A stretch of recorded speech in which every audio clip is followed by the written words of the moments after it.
সংসদের বাজেট অধিবেশন শুরু, মালয়েশিয়া যেতে হাজার হাজার কর্মী বাদ দেওয়ার কারণ খতিয়ে দেখা হচ্ছে বললেন প্রধানমন্ত্রী। দুদকে কাল যাচ্ছেন না বেনজির আহমেদ, আইনজীবীর মাধ্যমে 15 দিন সময় প্রার্থনা। মামলা করবে দুদক, আওয়ামী লীগকে ক্ষমতায় রাখার ডিফেন্ডার ছিলেন বেনজির, মন্তব্য মির্জা ফখরুলের। চতুর্থ ধাপে দেশের 60 উপজেলায় ভোট গ্রহণ সম্পূর্ণ, চলছে গণনা। সহিংসতায় আহত 11 জন, ভোটার উপস্থিতি 34%, কমিশন সন্তুষ্ট, জানিয়েছেন সিইসি। দেখছিলেন বিআরবি কেবল সংবাদ শিরোনাম, এবার বিস্তারিত সংবাদ। সংসদের বাজেট অধিবেশন শুরু হয়েছে। অধিবেশনের শুরুতে প্রশ্নোত্তর পর্বে বিরোধী দলীয় চিফ হুইপ মুজিবুল হক চুন্নুর এক প্রশ্নের জবাবে প্রধানমন্ত্রী শেখ হাসিনা সংসদকে জানান, মালয়েশিয়া যাওয়ার ক্ষেত্রে হাজার হাজার কর্মী বাদ পড়ার ঘটনা খতিয়ে দেখা হচ্ছে। কেউ দায়ী হলে তার বিচার করা হবে বলেও জানান প্রধানমন্ত্রী। এবারে যেটা যাওয়ার কথা ছিল, হ্যাঁ আমরা কিন্তু স্পেশাল ফ্লাইট দিয়ে অন্যান্য ফ্লাইটের সঙ্গে সংযুক্ত করে কিন্তু সবাইকে পাঠানো হয়েছে, কিন্তু অনেকে বাদ পড়ে গেছে। এই বাদ পড়ার কারণটা কি সেটা অনুসন্ধান করা হচ্ছে। আরেকটা বিষয় আমার মনে হয় মাননীয় সংসদ সদস্য সঠিকভাবে বলেছেন যে যখনই আমরা আলোচনা করে ঠিক করি কত লোক যাবে কি যাবে, ঠিক তখনই দেখা যায় যে আমাদের দেশের এক শ্রেণীর লোক তারা ওই ম্যান পাওয়ারে ব্যবসা করে এবং তারা তড়িঘড়ি করে লোক পাঠানোর চেষ্টা করে। আবার এদের সাথে ওই মালয়েশিয়ারও কিছু সংযুক্ত আছে, যার ফলে জটিলতার সৃষ্টি হয়। এবারে কি সমস্যাটা হয়েছে অবশ্যই এটা আমরা খতিয়ে দেখছি এবং এর জন্য যদি কেউ দায়ী থাকে অবশ্যই তার বিচার করা হবে। দুর্নীতি দমন কমিশনে কাল যাচ্ছেন না সাবেক আইজিপি বেনজির আহমেদ। 15 দিন সময় চেয়ে আইনজীবীর মাধ্যমে আবেদন করেছেন তিনি। এদিকে দুদকের আইনজীবী জানিয়েছেন, স্ত্রী কন্যা সহ সাবেক আইজিপি বেনজির আহমেদের বিরুদ্ধে মামলা করা হবে। দুদকের জিজ্ঞাসাবাদ এড়াতে আইনজীবীর মাধ্যমে সময় চেয়ে আবেদন করেন সাবেক প্রভাবশালী আইজিপি বেনজির আহমেদ। নিশ্চিত করেছেন দুদক কমিশনার জহুরুল হক। ফলে কাল বেনজির দুদকে যাচ্ছেন না। বেনজির আহমেদ তার স্ত্রী ও কন্যাদের নামে অবৈধ সম্পদের যেসব প্রমাণ পাওয়া গেছে তার ভিত্তিতে এই মামলা করা হবে। দুদকের আইনজীবী জানিয়েছেন, অবৈধ সম্পদ অর্জনের অভিযোগে একটি এবং অন্যটি নন সাবমিশন মামলা। দুদক আইনে জ্ঞাত আয় বহির্ভূত সম্পদ অর্জনের মামলায় 10 বছর এবং নন সাবমিশন মামলায় 3 বছর সাজা হতে পারে। সাবেক আইজিপি বেনজির আহমেদকে বৃহস্পতিবার দুদকে তলব করা হয়। তার স্ত্রী জিশান মির্জা, বড় মেয়ে ফারহিন রিশতা ও ছোট মেয়ে তাহসিন রাইসাকে তলব করেছে 9 জন। তারা দুদকে হাজির হবেন বলে আশা প্রকাশ করেছেন দুদকের আইনজীবী। এদিকে বিএনপির মহাসচিব মির্জা ফখরুল ইসলাম আলমগীর অভিযোগ করেছেন, আওয়ামী লীগকে ক্ষমতায় রাখার ডিফেন্ডার ছিলেন বেনজির। তিনি বিরোধী মতকে নিষ্ঠুরভাবে দমন করেছিলেন। জাতীয় প্রেস ক্লাবে ওলামা দলের আলোচনা সভায় বিএনপির মহাসচিব আরও অভিযোগ করেন, ধর্মহীন রাষ্ট্র গড়তে চাচ্ছে আওয়ামী লীগ, যে কারণে আলেম ওলামা ও ধর্মপ্রাণ মানুষের উপর নির্যাতন করছে সরকার। আবারও একদলীয় বাকশাল প্রতিষ্ঠার জন্য ক্ষমতাসীনরা বিচ্ছিন্নভাবে কাজ করছে বলে অভিযোগ তার।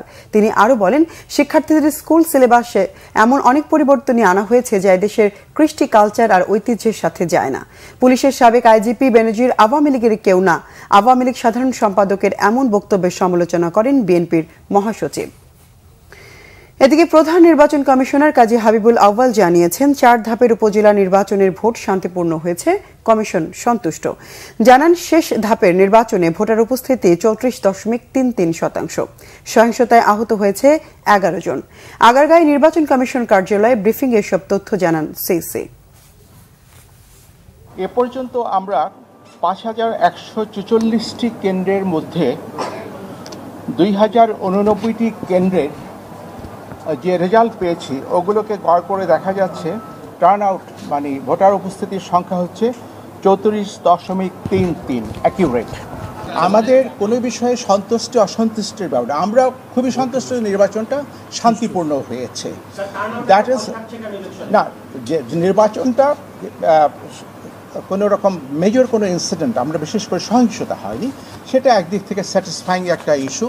কিন্তু এগুলো বিচার বিশ্লেষণ, এগুলো পলিটিক্যাল বিচার বিশ্লেষণটা আমরা এখন করতে পারবো না। ঘূর্ণিঝড় রিমালে খুলনা, বাগেরহাট ও সাতক্ষীরার 8,000 পুকুর ও 40,000 ঘেরের চিংড়ি সহ দেশীয় মাছ ভেসে গেছে। টাকার অঙ্কে ক্ষতির পরিমাণ 722 কোটি টাকা। ঘুরে দাঁড়াতে মৎস্য চাষের উপকরণ ও পোনা কিনতে প্রণোদনা চায় খামারিরা। বিস্তারিত আতিয়ার পারভেজের রিপোর্টে। খুলনা, বাগেরহাট ও সাতক্ষীরার মৎস্য খাত তছনছ করে দিয়েছে ঘূর্ণিঝড় রিমেল। সাদা সোনাখ্যাত চিংড়ির পাশাপাশি ভেসে গেছে খামারিদের ঘের ও পুকুরের সব মাছ। নতুন করে চাষে ফিরতে মাছের পোনা, চুন ও মৎস্য খাদ্য কেনার টাকা নেই খামারিদের হাতে। কিভাবে ঘুরে দাঁড়াবে সেই চিন্তায় দিশেহারা তারা। প্রত্যেকটা ঘেরের ভেড়ির উপরে গলা সমান পানি হইয়া পুরো এলাকা একাকার হয়ে গেছে। আমাদের মাছ ধরার মুহূর্তে এই মুহূর্তে সমস্ত মাছ নদীতে চলে গেছে, গেট তলায় গেছে। আন্দুর চিন্তা আছে যে কিভাবে কি চলবো, কিভাবে খাবো। অনেক ঋণ দেনা দেয় করে এই মাছগুলো ছাড়া সব চলে গেছে। 170 বিঘা জমির এতে আমার 50 লক্ষ টাকা ক্ষয়ক্ষতি। গলদা ছাড়া ছিল প্রায় আপনার 15,000, তারপর বাগদা ছাড়া ছিল প্রায় 20 কার্টন, তারপরে সাদা মাছ ছিল প্রায় 1 লাখ টাকার। এই সব এই দূরে ওই জায়গা থেকে ঘের ভেঙে আমার বেরিয়ে গেছে। বাঁচার জন্য সরকারের সহযোগিতা প্রয়োজন, নাইলে আমাদের কোনো আর্থিক অবস্থা নেই যে আমরা পুনরায় ঘের আবার নির্মাণ করব। আমরা নিঃস্বর পথে, আমাদের ঘর বাড়ি কাঁচা ঘর বাড়ি সব পড়ে গেছে। ভিতরের পরিবেশ, মানুষের কাঠপাট ভিজে গেছে, চাউল ভিজে গেছে, ধান ভিজে গেছে, ধানের গোলা পড়ে গেছে।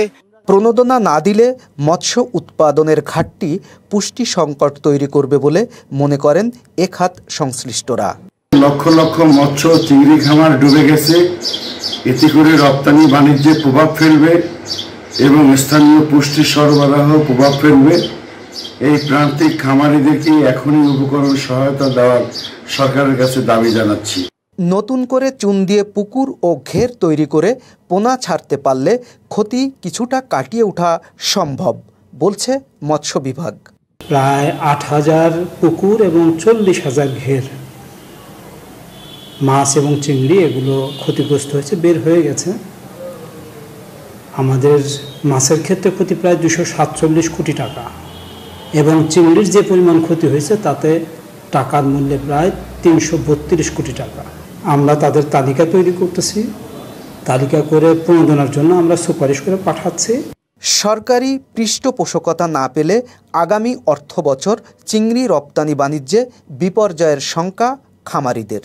ঘূর্ণিঝড়ে ক্ষতিগ্রস্ত মৎস্য চাষিরা নতুন করে ঘুরে দাঁড়ানোর জন্য সহযোগিতা চেয়েছেন সরকারের।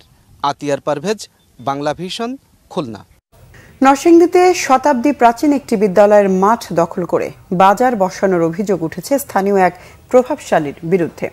প্রায় 8 বছর আগে এই মাঠটি দখল করে বাজারটি চালু করা হয় বলে জানায় এলাকাবাসী। বিভিন্ন সময় স্কুলের মাঠটি উদ্ধারে নানাভাবে চেষ্টা করলেও হয়নি কোনো সমাধান। বিদ্যালয়ের জায়গাটি উদ্ধার করার জোর দাবি স্থানীয়দের। নরসিংদী প্রতিনিধি লক্ষণ বর্মনের তথ্য ছবি নিয়ে ডেস্ক রিপোর্ট।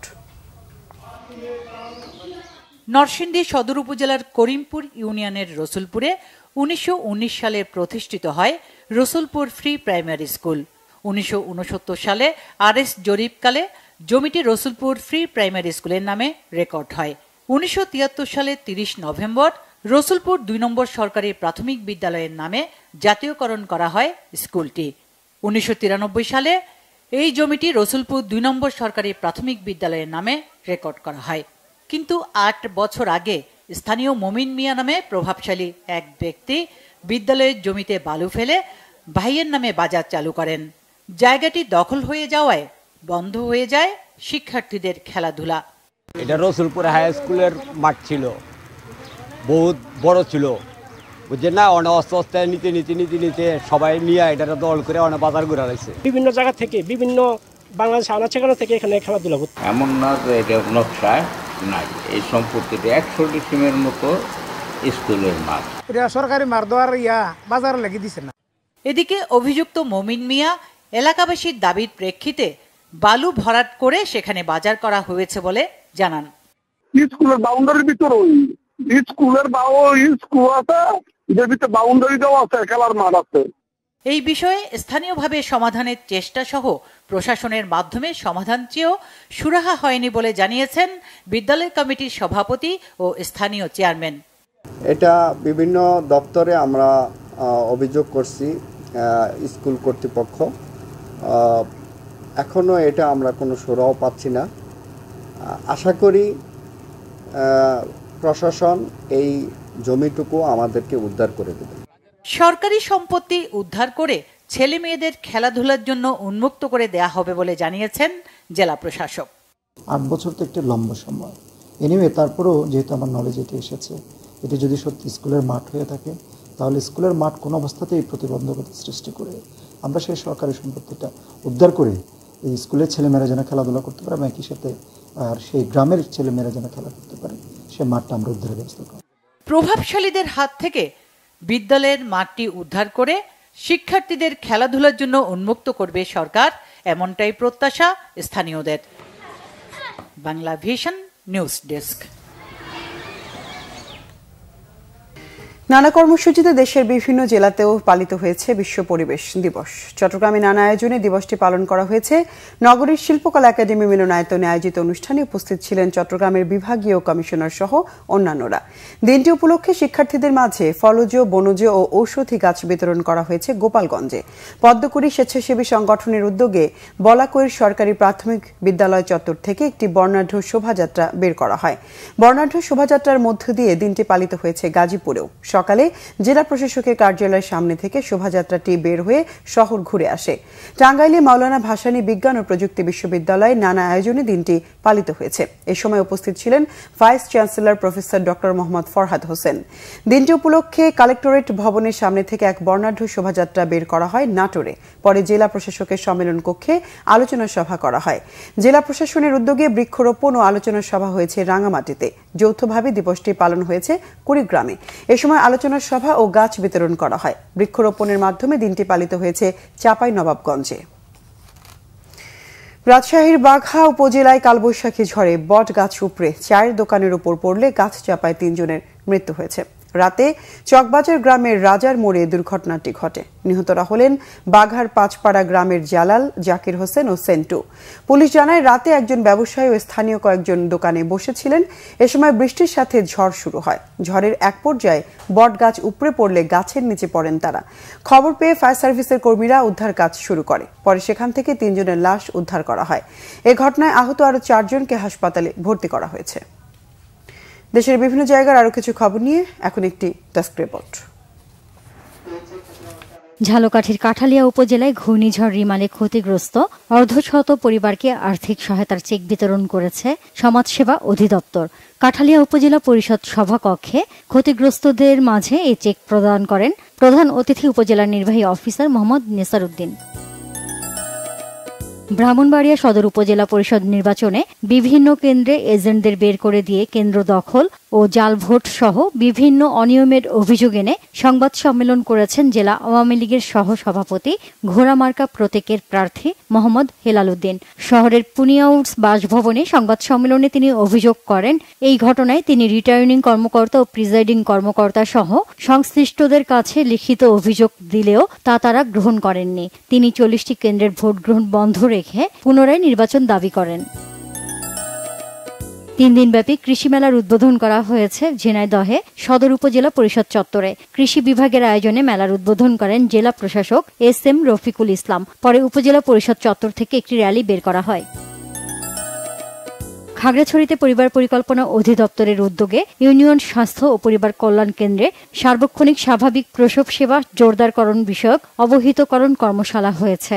সদরের বাংলাদেশ শিশু একাডেমির অডিটোরিয়ামে এতে প্রধান অতিথি ছিলেন জেলা প্রশাসক মোহাম্মদ শহীদুজ্জামান। সাতক্ষীরায় কর্মরত সাংবাদিকদের নিয়ে জলবায়ু পরিবর্তন বিষয়ক প্রশিক্ষণ হয়েছে।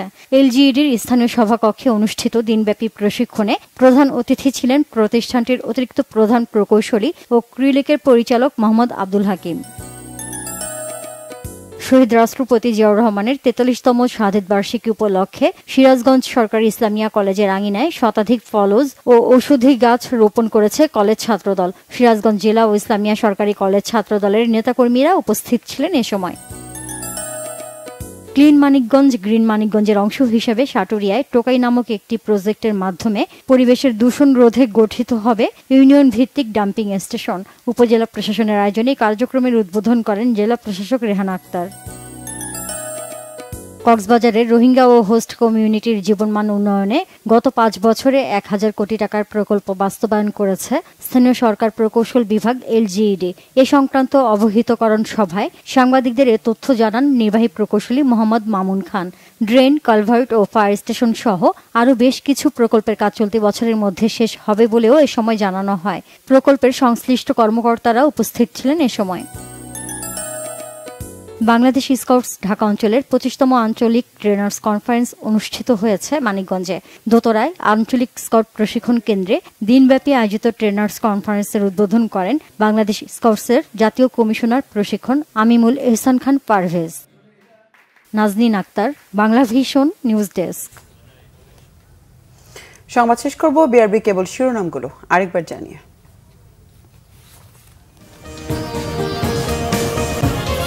সংসদের বাজেট অধিবেশন শুরু। মালয়েশিয়া যেতে হাজার হাজার কর্মী বাদ পড়ার কারণ খতিয়ে দেখা হচ্ছে বললেন প্রধানমন্ত্রী। দুদকে কাল যাচ্ছেন না বেনজির আহমেদ। আইনজীবীর মাধ্যমে 15 দিন সময় প্রার্থনা, মামলা করবে দুদক।